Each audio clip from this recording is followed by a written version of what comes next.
Life of a musician. How you doing? We're backstage at the fabulous Consol Energy Center. We're moving towards Norman Nardini dressing room.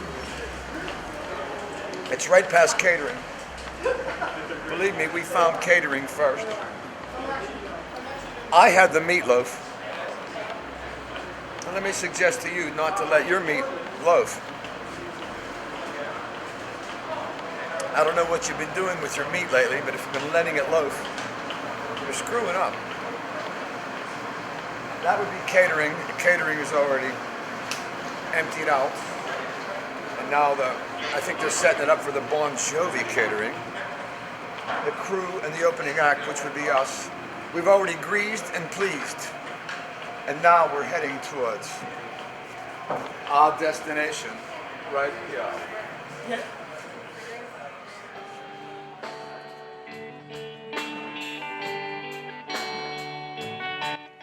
Inside an empty Consol Energy Center, hours before world-renowned rock legends Bon Jovi take the stage, a different kind of legend is on the stage doing his sound check, as he will open for Bon Jovi in what will be the biggest show of his 40-plus year career.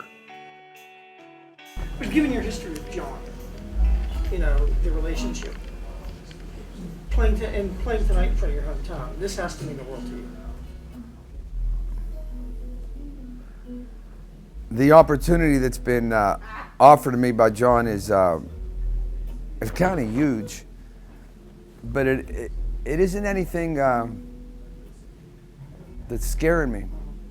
It's something that's making me feel real warm inside and making me feel real relaxed.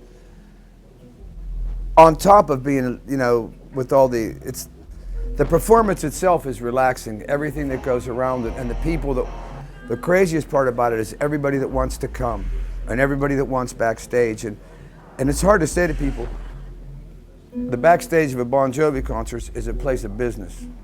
It ain't a party place. I've had a friend or two come back over the years backstage at a Bon Jovi show, and everybody said, I can't believe there's nobody back there.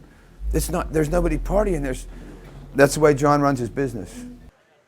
Norman Nardini met a young John Bon Jovi in Asbury Park, New Jersey in 1980. The two have remained good friends ever since. Nardini, a self-proclaimed music guy, is stepping onto the most elaborate stage to open for not only a legendary band, but in his eyes, an unprecedented musician. I don't know many CEOs, and I'm not even sure what that CEO means, but I know what it signifies. And in my mind, Johnny is a CEO, as well as a writer and a singer and an entertainer. I think that would be the main difference. He's more than any other musician I've ever met. He's very business oriented and very success oriented and very tough.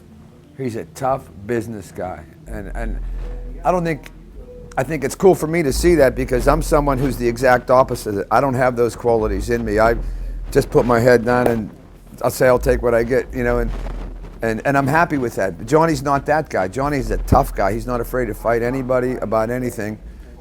And I respect that so much because I can't do it. I don't have it in me. So when I watch him do it and make it look easy, that's the thing, sometimes you meet someone that'll say, what's Johnny like? And I don't know how to say to them, he's the toughest guy I ever met.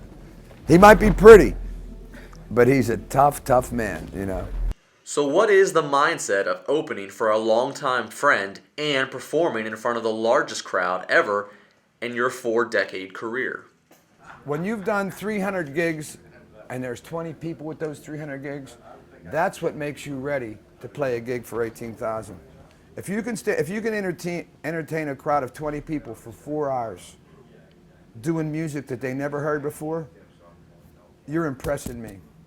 Before getting ready to do his final preparations for the big show, Norman left us with one of his many stories uncut from his time knowing Bon Jovi. The last time John was in town, I came down with a couple of buddies and we were just hanging backstage. And that was the time one of my buddies said, I can't believe there's nobody here but us. And I said, that's the way Johnny runs his business. But who was there besides me and a couple buddies was the crew from the 60 Minutes television show that's on Sunday night, which I love to watch. It's the closest I get to a formal education. And the one guy, I forget what his name is. Steve Croft. Yeah. Steve Croft was there, and I saw him, and there was a beautiful younger girl who was the producer, and we met them, and everybody was hanging, and we were all hanging out eating, and Johnny came back in the room, and he says to me, "Come here, I want to talk to you." So he pulled me aside into the side of the room, and he says, "Look, 60 Minutes is shooting everything tonight, and I want you to do something for me." He says, before we go out, you know how we all get together and put our hands together and Johnny will say something and get everybody's mind right, kind of like Ray Lewis does with the Ravens. Sorry to mention the Ravens. But anyway, and then they'll boom, and then they go out and hit the stage. And we used to do that with the Tigers. I'm not sure Johnny got it from the Tigers, but I know he watched us do that. And they're still doing it with the Bon Jovi band. So he says, "I want you to come out and do your thing." And he says, "And I want you to do that one routine you do." And he says, "But you got to watch it because it's for 60 minutes. So in other words, he told me to watch what I was doing, but he also told me to be yourself and talk the way we talk when no one's watching. So I says, "You got it." So about an hour later, they're getting ready to go out on stage, and Johnny says, "Come on, man, get over here." So the whole band comes out of their rooms, and we're all standing there, and the cameras pull in, and that guy Steve Croft is standing there, and there's beautiful young producers there, and we all put our hands together, and Johnny looks at me and goes like, "Let's do it." And I says, "All right, guys, we're going to go out there. We're going to make love to this audience." And everybody knows what it's like when we make love because we go in face first. And everybody in the whole band went smacking our own ass.